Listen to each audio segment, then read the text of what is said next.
Thank you. Thanks for coming. Thank you, Becky, for inviting me. It's really an honor. This institution is amazing.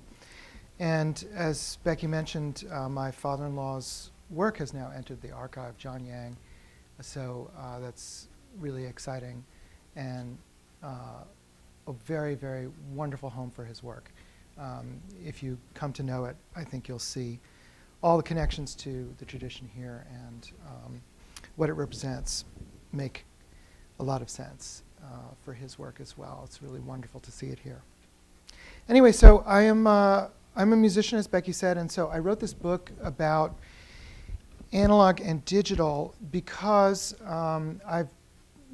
by accident of birth, I've lived through this period in my own career where it switched from one to the other very, very fast.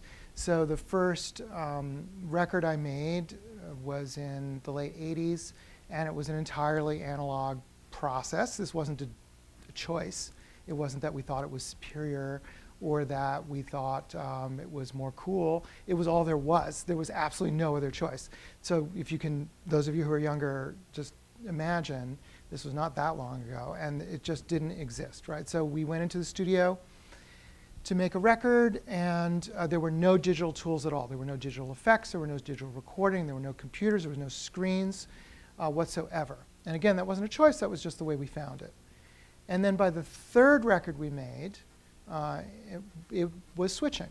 And there was a transition, and we had moved from recording tape to, it was digital tape, DAT, digital audio tape at the time. It was sort of the first step. It was pre-hard drive because computers weren't fast enough yet, at least at the expense that we could afford for a studio to make that switch that we've now made at every level. So that happened right away in our career, and now, of course, we're in a world where not only the production of music has been changed, but the reception of it and the sharing of it has been digitized, and we're all engaged in that, as I am too. But what occurred to me is no one's going to live through that transition again because you don't go back. People can try to preserve analog tools. They have good reason to in many instances, but realistically, you don't go backwards. You can't go back to the time when there was no internal combustion engine. Even if we're going to lose them eventually, we cannot go back to a time before they existed. And so I felt maybe it would be worthwhile just to leave a kind of a record of what it was like as a musician to live in an all-analog world and record and work in an analog medium and to witness this change, because I think that there is something maybe special about the viewpoint you have when you actually see something changing in real time like that. That's different than when you're looking back on it and kind of reconstructing. I do that too all the time. I'm very interested in the history of audio, the history of all kinds of aspects of our culture that are from the past, and I'm very interested in reconstruction.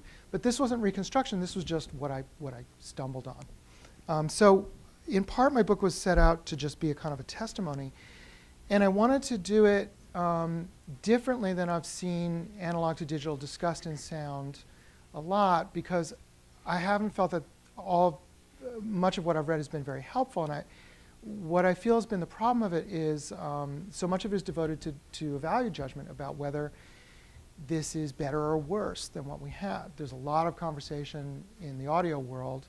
I don't know if this goes on in photography to the same degree. It probably does, about what we've lost. Analog was better, or digital is better. When you get into these discussions that seem to kind of go nowhere, LPs were magic or not. And those conversations don't feel to me like they've really advanced my own understanding of what has truly changed in the way that we produce and receive and listen to share music. So I wanted to throw out the idea of good and bad because I just didn't feel it was very helpful. And along with that, the other thing that occurred to me is I wanted to throw out the idea of old and new, that analog was old and digital was new, because if you start to think about it, digital is not only new. Digital may be as old as humankind, or at least a digital kind of logic, because counting on our fingers is a digital process, right? An abacus is a digital tool. I've seen musicians maintain that notes on a staff are a digital notation, because what digital is any way that we reason with information or share information that it uses discrete steps, right? On or off, 1 or 0. This is computer logic. But it's also the logic of so much of our thinking that came before electronics, before the gadgets, before Spotify, right? Digital goes way, way back. There's a wonderful book that I read, actually after I wrote mine, called A Million Years of Music. I really recommend it. It's from MIT Press. And it's by a musicologist at Yale who also is very deeply interested in anthropology and archaeology. And he literally goes back 1 million years in human history, looking at the record, fossil record, and then he slowly creeps up. You get halfway through the book and you're 500,000 years ago. And it's kind of a Shaggy Dog book, because when you finish it, you're still, I think, like 200,000 years ago or something like that. It's kind of waiting for him to get to the present, but he doesn't in that book. But what he's looking at is the questions of our musical foundation in human culture as well as linguistic, and wrestling with what turns out to be an age-old question for archaeologists and anthropologists, which is what is the relationship in human culture between music and language? Anyway, in this book, I was delighted to see that he uses the term digital and analog to discuss the record, the fossil record of human tool making, pre-linguistic, right? And he uses these terms to discuss aspects of human culture in prehistoric times. So, which is just to say, I found my hunch reflected by someone who I think of as a great scholar with lots of information at their fingertips that I don't have. But this idea that digital is old, it's even older than I was thinking when I wrote this book. What I was thinking was it's certainly pre-electronic. So what we're looking at here is a, oh, I didn't switch it. What we're looking at here is a piano roll from a player piano. Now, player pianos, if you don't know how they worked, were a keyboard, regular keyboard, and each key on the keyboard could be triggered by a mechanism within the piano that was scripted by a roll of paper with holes punched in it, right? This is exactly like early computer technology. If you ever saw the old IBM cards that had holes punched in them, or going back in computer history to the Jacquard loom in the 18th century. This is early computer technology, right, but pre-electronic. So each of the holes on the player piano roll is on or off for a given key on the piano. This is actually the opening of Beethoven's Fifth, da da da da, right? So that existed before electronics, before computers. This is pure digital music, right? So the idea that digital is just these new gadgets is not correct. And by the same token, analog is not only old, right? Because analog is going into the future with us because our bodies are analog. And this, oh, I did the same thing. I'm switching on my own thing, but not on yours. I'm sorry. This is Thomas Edison, who invented the microphone, among many other inventions, telephone. And what you may not know about him is he was completely deaf in one ear and had only very partial hearing in the other.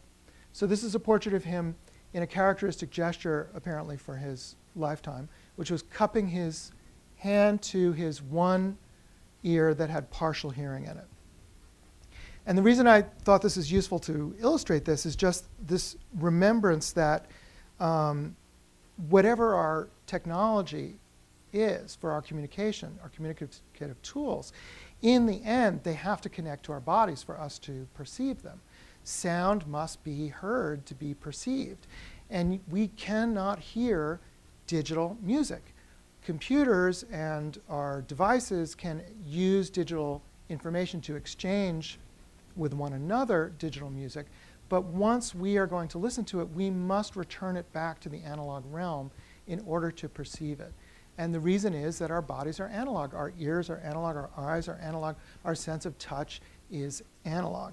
What analog means in this context to me is anything that has a continual stream of information. You touch something, it's not gradations and jumps the way that digital information works. It's a continuous stream of information, right? With gradations, infinite gradations according to our senses. So to put this in audio terms, you may think you're listening to digital music if you're downloading it or streaming it off a site like Spotify or Apple Music, but in fact you're listening to the speaker at the end of the chain, right? And the speaker is an analog device. There's no such thing as a digital speaker. A speaker just responds to air pressure just like our ears do, our eardrums. It's exactly the same kind of device. And a microphone at the other end is similarly only an analog device. There is no such thing as a digital microphone. If you're shopping to make your podcast or your home recordings and you see an ad for a digital microphone, it's not telling you the truth. It's a microphone, which is an analog tool, attached to a digital signal processor, right? To translate it to zeros and ones, to move it into the digital realm like the player piano roll. But the player piano roll, digital tool that it was, had to go to be heard, to be perceived. You can't perceive what the music is on this. You have to put it back into analog sound waves to hear it. And that was, in fact, the basis of a copyright lawsuit that went all the way to the Supreme Court when player pianos were invented, that we still live, the results of which we still live with today. Because the question was, is this the same as the sheet music, right, to a song? And at the time, there was a debate, there was a lawsuit between digital technology of the inventions of people who were manufacturing these player piano rolls. Oh, did I do the same thing? I did. The player piano rolls, and the people who were printing music, sheet music, to be played on regular pianos by people. People who had the sheet music believed they had the copyright to the music, the song, right, the ownership of the intellectual property. And so therefore, if this was a version of their song, then obviously they own that too. But the owners of the technology for the new digital technology for the player piano said, no, this is not the same. We own this technology. We do not therefore owe you any royalties for the use of your song. The publishers sued. It went all the way to the Supreme Court. And the Supreme Court found in favor of the player pianos, actually, and said, no, it's not the same. And the reasoning was, the majority decision off the Supreme Court said, no one can hear this music, right? You can't understand this as music. Only a machine can understand these holes punched in a roll of paper. So therefore, it is distinct from anything that anyone could understand as music. Sheet music at the time was understood as a legible version of music by human beings and therefore ownable under copyright laws. This was such a problem for business. This is a digression, but it's actually in my book because it has a lot of implication for today. This was such a problem for going forward with intellectual property that Congress actually rewrote the copyright laws in 1919, I think it is, to reward the owners of intellectual property for the songs some share of the money earned by the digital technology of the player pianos. And that they called mechanical royalties, because this was a mechanical reproduction of their intellectual property, and the judges awarded a fixed amount of pennies per mechanical reproduction. When records were invented, the logic was those are another set of mechanical reproductions of music, and that's still to this day the way that we are paid for our music pressed on record. It's the way that they decided to pay for the player piano. Anyway, a long way of saying that digital is not only old and analog is not only old and digital is not only new because we can't separate ourselves from our senses, right? So if our senses are analog, until we're cyborgs, we are carrying analog with us into the future. So okay, so writing my book, I wanted to throw out those two ideas of the old and the new, and the good and the bad. And then I was kind of left with, well, what really is the difference? And that's what my book is an attempt to do, is to reach for some more fundamental ideas of what in my judgment, I feel really has changed, because the change is palpable to me as a musician, I think to all of us. But what are the terms of this change that are more than just surface? So for example, some things may seem very surface, like this is an analog version of Carrying Your Music Around. This is LL Cool J in 1985 promoting his single, I Can't Live Without My Radio, which when I was growing up in New York City, this was a very common way to bring your music on the subway until New York City passed a law, actually, because they felt that it was disruptive to, if you can imagine, to the peace of the subway, to have boom boxes carrying around. But this was a very common sight. This is how we heard music in the street more often than not. And so we switched to, this is the iconic Ipod ad when Apple introduced the iPod in 2003, this ad dates from. And I don't know if you can see the writing. It says on the bottom, "Welcome to the digital revolution." And that was Apple's tagline for the iPod. So, on the one hand, is this so different? It doesn't really, is it a significant change from, the boombox to the iPod? I mean, there's a convenience aspect, but that's just a gadget thing, right?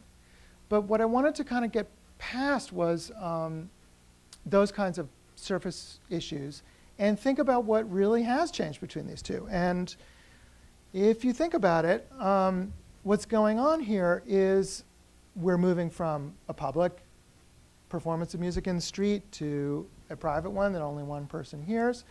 And we're also moving from a different sense of our relationship in space to the sound that's happening here. And I want to go into a little bit of detail of what I mean by that. This is something I address in my book, which is that when you listen on a speaker, like LL Cool J was listening to his radio here in the 80s, you're not only listening in a way that other people hear at the same time, but you are, very crucially for the way that our bodies are made, you're listening to your music with both ears at the same time. And this is how we locate sounds in space, and it's actually how we locate our bodies in space to some degree, which is if you have a sound to one side of you, the reason we know it's to one side is that that sound arrives at both our ears at a slightly different moment. And we are very finely attuned to the difference that we hear in a sound from each of our ears at the same time, right? And that's how we place it in space, right? That's how you know that a sound is moving. We were just at the Desert Museum this morning. It was amazing, and we got to see some of the big cats. And you know how they were so moved just like our domestic cats, but you know how when a cat hears a sound, you'll even hear like one ear cock like that. And that we do the same thing, right? Now, when you listen to music like LL Cool J was listening, you are hearing, even though he's got one ear pressed to one speaker, at least everyone else in the subway car is hearing that music with both their ears. And they know where LL Cool J is on that subway car. And not only that, but for the music that's reproduced off that cassette tape in that boom box, we hear a stereo picture of the way that the instruments are arranged from the studio and from the way that record was made in space. There's an idea of a sound stage because the two speakers on that boom box are projecting slightly different sounds, left and right channel, and we hear them both with both our ears, and it reproduces a sense of location for all the sounds on the recording. Now, when you move to earbuds, of course, headphones were available for LL Cool J, but he wasn't choosing to use them. But now digital music has become almost synonymous with this idea of the earbud or the headphone. So much listening is done this way. It's as if LL Cool J bent his boombox around his ears, right? And he's got only the right channel in his right ear and the left channel in his left ear. What happens when you do that is you no longer hear one sound with both ears. So you lose this way that we locate sounds in space because you no longer have one sound being heard by both ears, right? You see what I'm saying? You only have the left channel here and the right channel here. That means that my left ear doesn't hear the sounds that my right ear hears, and my right ear doesn't hear the sounds that my left ear hears, which removes the way that we locate sounds in space. psychologists have done studies of this with people in social science labs and asking them where they locate sounds when they put headphones on. And they've found that actually nobody can locate a sound directly in front of them when they're listening on headphones. There's no sense of a sound coming from, there's like a blind spot right in front of us. You may have sensed this when you're listening on headphones if you thought about it. Sometimes people express it as a kind of that the sound is coming from inside their head. If you say, like, where is the sound coming from? It's not coming from somewhere outside them. And that's when you listen on a stereo or on a boombox, anything that has a speaker that's outside your ears, you do have this sense of sound coming from somewhere in the world because, again, you're experiencing it with both your ears in stereo hearing. So in other words, stereo hearing is tied to what sensory psychologists call locational hearing, and earbuds actually split our sense of location from our sense of hearing. This may not be necessarily bad, but it's certainly different. And it's these kinds of distinctions that my book is an attempt to name and identify. Because I feel that we're not fully aware of them. We're not really talking about it. We're talking about a lot of other things, about what this change might have meant, but we're not really talking about the way it's altered our sense of space, the space around us. If you think about walking behind someone on the street when they're wearing earbuds, you may have noticed that their body language is slightly different than someone who's walking around and responding to the sounds around them, right? So there's a sense of isolation that can come from putting in earbuds.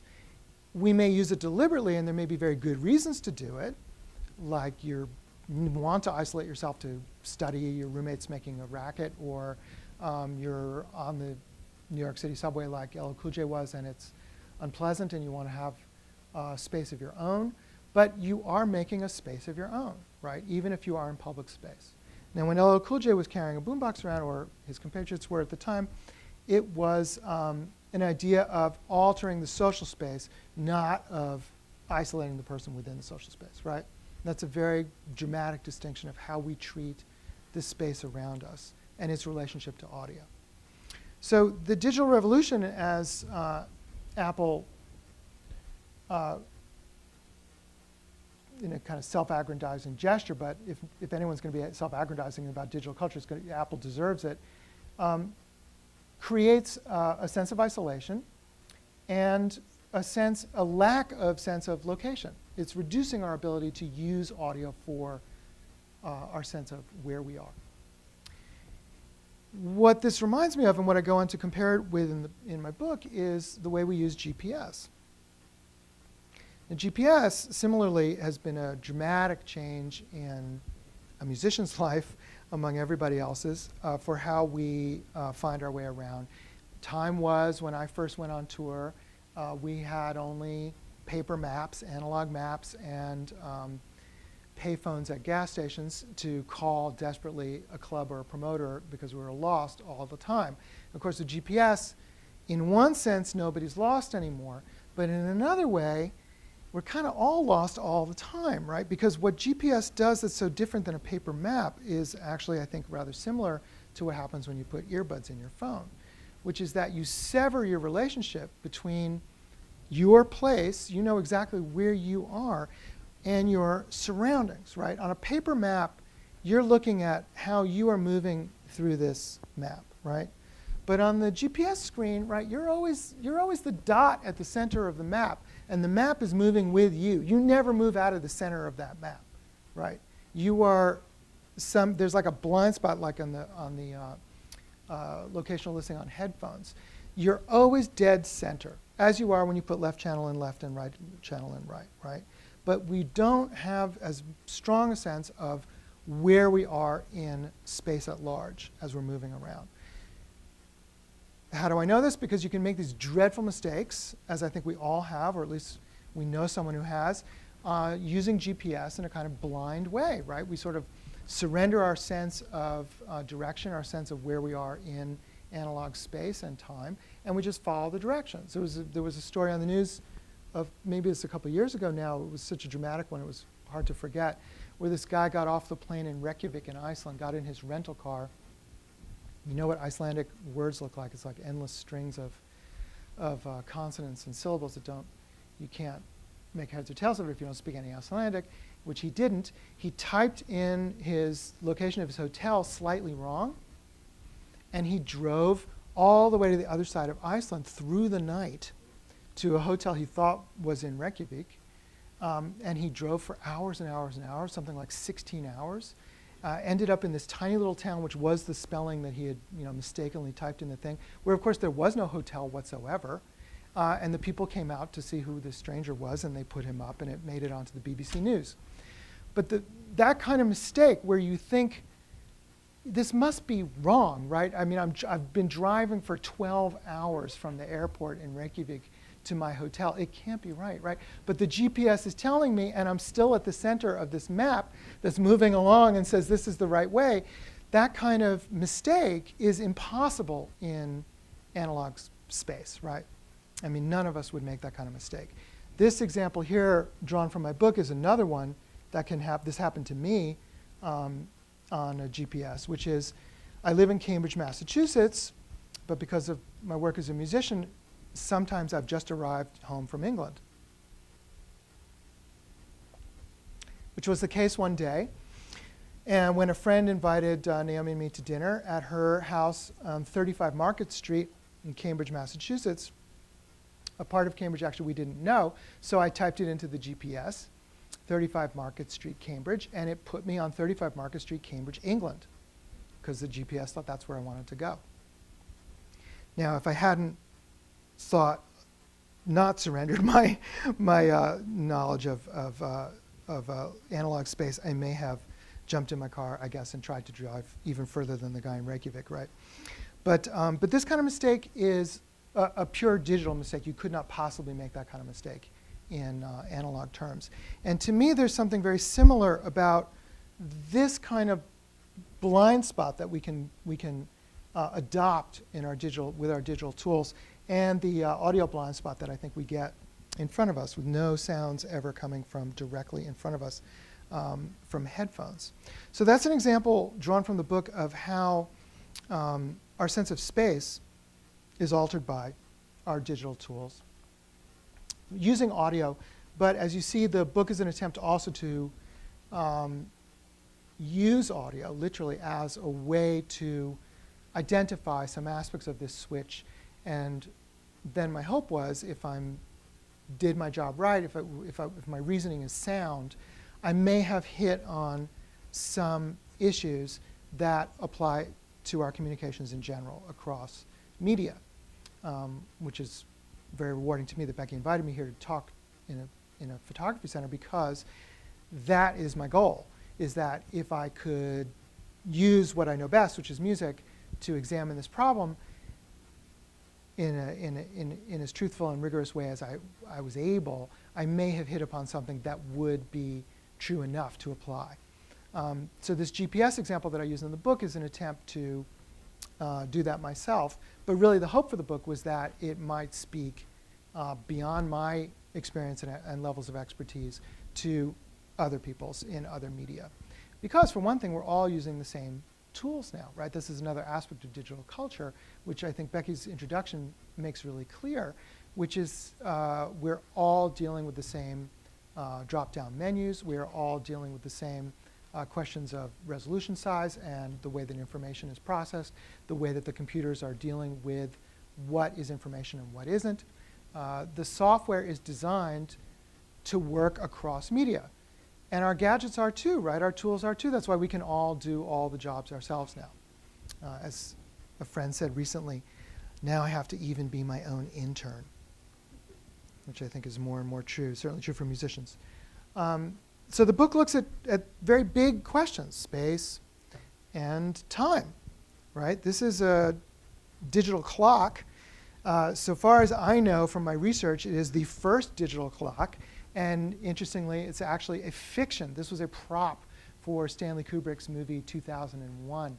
He actually went in an early version of product placement and cross-marketing. He went to the Hamilton Watch Company and said, what do you think clocks and watches would be like in the year 2001 in this space traveling era that I'm envisioning? And Hamilton put their designers to work at it, and they came up with the digital clock. It didn't yet work. They just built a model for Kubrick, but they actually thought this is a good idea and looked cool, so they went into production with it following the movie. I don't know if you can see the detail. It's pretty amusing because it says count up and count down, as if we were all going to be thinking about rocket launches all the time in the future, which didn't come to pass. But what did come to pass is this idea of the numbers flashing by instead of the analog clock like the one at the back of the hall that I can see. Now, the difference in the analog clock and the digital clock is, I think, not unrelated to what I've just been going through sketchily for you with this question of space in analog and digital space, which is a question of context. Just as you change the idea of context when you isolate yourself and your headphones from the idea of locational listening in space, just as you change the idea of context on the map, where you're moving through a map that exists independent of you versus the map that's moving with you, context always shaped around you. The digital clock, it was a librarian who first said this to me. It was such a striking thing. She said that the digital clock always tells you what time it is, right, precisely, more precisely than an analog clock. But an analog clock tells you what time it's not, right? It shows you all the other possibilities of the hour and minute at the same moment. And I think that's a very basic switch between analog and digital communications, that digital communications pinpoint very precisely where we are, what time it is, what information we are looking for at this moment and point of space of time, right? But not everything that it's not. Here in an archive or any kind of library, this is a very crucial problem for digital search tools, finding aids. You can find more quickly, more easily, more precisely now, precisely what you're looking for if you know what you're looking for, right? But you can't find what you're not looking for. In the old days, when you had to go on a shelf with books or a card catalog or go into a physical archive like here and sort through boxes, you're always looking at what you're not looking for, right? That's the only way to find anything. So you're constantly confronted with what you don't want. And that's like an analog clock. What time is it not? That's what an analog clock tells you all the time. Where am I not? That's what a physical map tells you all the time, too. And actually, I think that analog recording, a lot of what you're hearing is what you're not intended to hear. And that gets to the fundamental argument in my book, which is about signal and noise, as Becky started to apply to photography. And the same language is used in photography. The same language is, in fact, used across media because it's an engineer's term. The engineer's term in audio terms for signal and noise is very basic but very, I think, very useful for thinking about these distinctions between analog and digital. And it's this. Signal in a recording studio is whatever you want to pay attention to. And noise is everything else, right? It's just as simple as that. And that's an engineer's term. But again, it doesn't just come from audio engineering. It comes from electrical engineering. It's applied to across engineering. And now software engineers have very much made use of this concept. But here's the thing, which Becky hinted at in her introduction as well. What my book argues ultimately is that the relationship between signal and noise is what is fundamentally changed, in my experience, from analog to digital music. Because in the analog world, you always have both. You have the signal and the noise. You have the time it is and the time it's not. You have the photo you're looking for and everything else in the box, right? You can't separate one from the other. You can try and be more efficient about getting to what you want, the signal, and minimizing the noise. And engineers are constantly doing that and always have been, in analog world especially, as that Weston print that Becky started with is a great example of Edward Weston, as Becky was explaining, maximizing signal. and trying to eliminate what he didn't want added to that image. He wanted just the image, just the signal that he had chosen, and didn't want to muck it up with anything else. But you cannot escape it, right? You cannot escape the noise. One way I might make the leap in that in the Western print would be the grain of the image, right? The silver, you know the chemistry that I don't. Silver oxide? What is it? Silver, whatever. So it's there, as I understand, grain is like a random pattern of the silver that's across the paper that's going to be exposed and reveal this grain no matter what. He couldn't eliminate the grain. He could minimize it by using contact prints on large format camera negatives, but he could not eliminate it. That grain is a version of noise, I think, in this way that I'm using the language right now. In the recording studio, to take again what I know better, we have, this is Frank Sinatra singing through a large diaphragm microphone, Neumann U87, I think it is, finest of its class, and a master recording artist. Whatever you feel about Sinatra's music, he was a master at the skilled use of a very sensitive microphone to maximize the signal of his voice and minimize the noise that inevitably comes through in analog terms. So, what is the noise in this situation? The noise in this situation is Sinatra's sound of his breath, maybe any sounds that his mouth makes that aren't, we don't consider part of the music, like that kind of sound. If he's inhaling, like this. Sinatra was very, very controlled with his breath and very excellent with his diction and managed to avoid, more than most singers, these kinds of noises in the recording studio. Why this was significant for his art was that he was able to use extremely sensitive mics and able to operate very close to them when he wanted to, which would add more noise to the situation.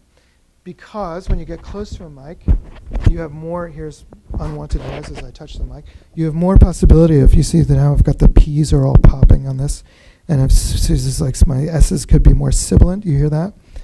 As I get away from it, I'm minimizing the noise because the mic is picking up less of it, right?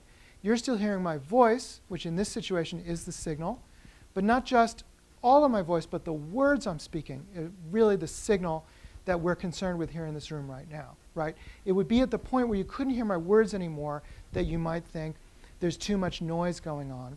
If people started chattering in the room, or if I started, you know how, like even at the Academy Awards, and people come up and they're like, oh, thank you very much. You can't hear anything they're saying because they're not minimizing the noise to allow the maximum signal to come through, right? Are you following me? Yeah. So Sinatra was expert at being able to get close to the mic without obscuring the signal of his notes and his lyrics. And the way he did that, as I'm saying, is through physical breath control. And this has allowed him to also take advantage of something that all microphones have, which audio engineers call proximity effect. Proximity effect is like a fake, fancy way of saying the sound is different when you get closer to a mic. How is it different? Well, it sounds like you're closer to the mic, right? So now, but there's a quality change to this, right? Actually, if you can tell, my voice might sound a little bit deeper as I get close to this mic. Sorry, this is so awkward because it's a lavalier. Here, I'll take it off. Oh, that's better. Okay, when you get really close to a mic, you hear the bassier tones of my voice. Do you hear that at all? As I get away from the mic, you hear a more nasal and more the higher aspects of my voice come through differently, right? The other quality you might see is that as I get close to the mic, I can actually talk to you in might feel a little bit more intimate. I might be able to lower my voice, as we say, which doesn't just mean lower in pitch, it actually means also lower in volume, which might also signal other aspects of how I'm addressing you. I might be addressing you in a more private manner, right? It might even sound like I'm telling you a kind of a secret. Don't want to really tell this to everybody, but you're here in this room. I really want to tell this to you right now. As opposed to when, you put a lavalier here and you address in public voice for everybody to hear and share, right? That's a different quality. Now, Sinatra, in the same song, could modulate the distance from the mic without betraying this through plosives, as we say, for P's, or sibilants from S's, or breath sounds, because of his control, and thereby use this effect of the mic to make us feel like he's getting more intimate with us. He's singing more personally, just to me. When he wants to sing a love song that's really tender, he gets really close to the mic, and people really felt like he was singing just to them for his love songs. And then when he wanted to get all big and broad and jazzy and ring-a-ding-ding, he backed off from the mic, right? And it sounded like his voice was really loud and really public and really big. So that is called proximity effect. Now, all microphones have that, even this tiny little lavalier. A large diaphragm mic like that one has more of it. The bigger the diaphragm of the mic, the more sensitive it is, meaning the more sensitive to this distinction of how close you are to it, but also the more noise it picks up that are not the intended signal. So it took a singer like Sinatra to do that pre-digital processing and get all those nuances without just hearing a mass of breath noises. Now we move to digital processing. This is the Siri icon, which ironically is an icon based on a large diaphragm mic. In my book, I said it was the same, the U87, and some much more knowledgeable engineer wrote me saying I was wrong. And I think it's the RCA B77 or something. It's actually it's a famous mic I think Elvis used. Broadcasters use this mic. You'll see like the old like Edward R. Murrow kind of pictures. It's usually this sort of profile. But anyway, the point is the same. It is a large diaphragm mic. It's very, very sensitive. And if this were really the mic on the iPhone for Siri, all we would hear, because you put an iPhone like right next to your mouth like this, you would hear nothing but breaths and plosives and sibilants. It would be a mess, right? So it's one of these digital icons that is actually a complete lie of what's going on. What's really going on is that the sensitivity of a mic like this is completely eliminated by the iPhone. And this is the true map of the mic on the iPhone. You may not know this, the iPhone actually has 3 microphones. Now, why would it have 3 microphones? It has 3 microphones because what it is doing is less interested in transmitting all the sounds, signal, and noise that come through a microphone, analog microphone, than it is in stripping the noise away from the signal and eliminating the noise and leaving just the signal for transmission. Now, what do I mean by that? As we were talking before, the signal in this situation, the meaning of my words, it is actually exactly the same on the phone, or at least in the judgment of the iPhone's engineers, right? So what do you really want to hear at the other end of the cell phone conversation? You want to hear what that person is saying to you. That's at least the decision that's been made by the engineers for the iPhone. How do you accomplish that when you've got this analog device right next to people's mouths? And not only that, but you want to be able to have them use it in very loud situations, like which has a huge white noise all the time around you, on the street, which is filled not only with the white noise of traffic, but also unexpected sounds coming at you from all over the place, even on the subway. The idea of the cell phone, the kind of magic of the cell phone, the digital phone, is that we can use it anywhere. Why? Because it's been engineered to strip all the noise, all the unwanted signal, away from the wanted signal, which has been decided for you is the words being said to you by the person on the other end of the phone. So the 3 mics of the iPhone are there. One is at the bottom, as you might have assumed, to pick up your voice. But then there's one on the other side of the phone, right, facing out. What's that doing? It's listening to all the sounds around you, and then the digital signal processing in the phone is negating those sounds. It generates a sound equal and opposite to those by reversing polarity. This is also how noise reduction headphones work if you have those, which I recommend, especially if you listen on the street, because you'll be able to turn the volume down and save your hearing. But you also hear the music better, I think. The same reason, you eliminate the noise around you. So in other words, so one mic, the one that's facing out, number 2, it's by the camera lens, it's looking out and it's listening to what's around you, the context around you, and zapping it with an opposite signal to zero it out. So now you're in the bubble, you're in that isolated space that we are in the GPS, you're in the space of your head with the isolated signal left and right, and we are sitting there with just the signal of our voice. But there's not only that, there's a third mic, and the third mic, ironically, is up by your ear, and that is not for you, it's for Siri.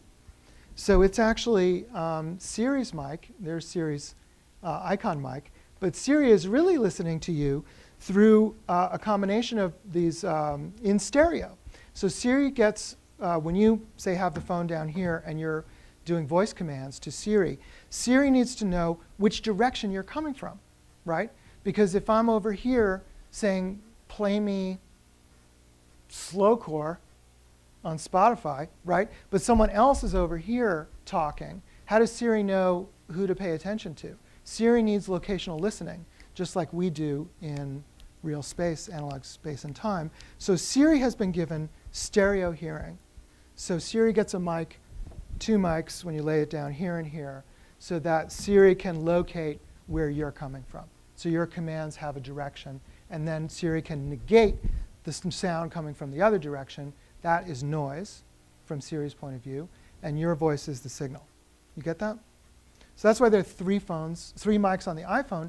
It's all about the noise. What it really is all about is eliminating the noise. And that's how cell phones work. So, I mean, that's why cell phones work in this situation. Now, in the old days, in the analog phone days, those of you who are old enough to remember, analog phones sound very, very different than digital phones. Why? Because there's no digital signal processing on them. There's no noise reduction. There's just the sound of a microphone. And actually, the sound on our old mics, I didn't bring the photo of what those mics look like, but they're not so different than any recording microphone. All microphones are essentially the same technology. It's just a diaphragm, as I said, responding to sound pressure. And the speaker at the other end is the exact mirror of that process. And the phone is so basic that actually the analog phone, until cell phones came into use, the analog phone used the same microphone that Edison had invented, the carbon button mic it was called. From the invention of the telephone to the 1980s, it was the identical technology. It never changed because there was no reason to change it. It was very cheap. It used very little power. And all we asked of it was to reproduce all the sound at the other end of the line. What is that sound? It was signal and noise. So those of you who are old enough to remember, you always got the noise of where you were on the phone. You didn't have to ask people, where are you, when you were on the phone. Well, for one, because the phones were fixed to the wall. But the other reason was you heard what was around them, right? It was no mystery where somebody was. I grew up with the phone the phone I used most was in my parents' kitchen, and it had a long cord. And to try and have a private conversation, I would pull the cord like as long as I could reach it to try and get away from my parents in the kitchen. But of course, whoever was on the other end could still hear my parents talking in the kitchen in the background. There was no escaping the context of where you were and where your voice was, where the signal of your voice was coming from, was always surrounded by the noise, which is why we couldn't have phones in the car or on the subway. They used to have payphones on the New York City subway platform, but it was ridiculous. You never saw anyone using them, because how could you ever be heard? Anyway, they were always broken. So that is what the digital engineers have done. The magic of digital processing on the iPhone is this same sense of isolation, of eliminating noise for the sake of improving the efficiency of signal. What my book is asking is, yes, this is very efficient, so we get the situation where you can be on the phone in a crowded bar, like here's Sinatra on his album cover, No One Cares, Or you could be on the phone in an empty street in the wee small hours, like Sinatra, and his voice would not sound different, right, on an iPhone in those two situations, because the context of his voice would have been eliminated. You would still hear Frank just talking to you the way that you would in both those ways. What you wouldn't hear, though, is everything else. And this is the question that my book really poses in the end, which is, what are we losing when we eliminate noise? Which is, I think, a very fundamental shift between analog and digital media. In analog media, as I said, we always have signal and noise. It's unavoidable. Engineers never found a way to eliminate noise, only minimize it. In the digital world, you can eliminate it. It's something we all do all the time. It's done for us on something like the cell phone, and we do it every time we highlight, select, and delete, right? It's the same idea. You can pick one thing out of an image, to go back to photography, and isolate it, and zap the rest, and it goes away. And we do this all day long, really, on our digital tools. But something that I think is very important that's switched for us in the environment that we operate in for our media is that the decision is made for us a lot of times. It's not always something that we decide to do. To go back to the cell phone as an example, it was an engineering decision made by others to say what the signal is on the phone is the meaning of my words reaching them to the other person. And that is not something that can then be altered by either the listener or the speaker in this exchange, right? We're stuck with that decision having been made for us. Now, what if the crucial information really was how intimate is this person being with me on the phone, or how public are they being with me on the phone? That's actually something that's very hard to distinguish on a cell phone, I find. And I think our cell phone communication seems to be a little constrained by these confusions, I think, of how private are we being, how intimate are we being, how public are we being? Is this a confidence, or is this a statement at large? I think these sort of things happen on the cell phone misunderstandings a lot. And I think part of it is because the engineers did not include the proximity effect of our voice, right, to the microphone. You can't tell, is someone whispering to me on this phone, or is someone on the street having a conversation that everybody around them can listen in on? It's very hard to distinguish that. On the old analog phones, it was very, very obvious. It was one of those things that we just naturally register, just the way we naturally register locational listening. It's not that we think about how am I hearing differently in my left ear or my right ear. It is very, very coded into our genetic ability to hear. And I think our ability to communicate, we have all these subtleties in analog space and time that we don't have to think about, we don't have to go to school to learn. They come with the territory of being human.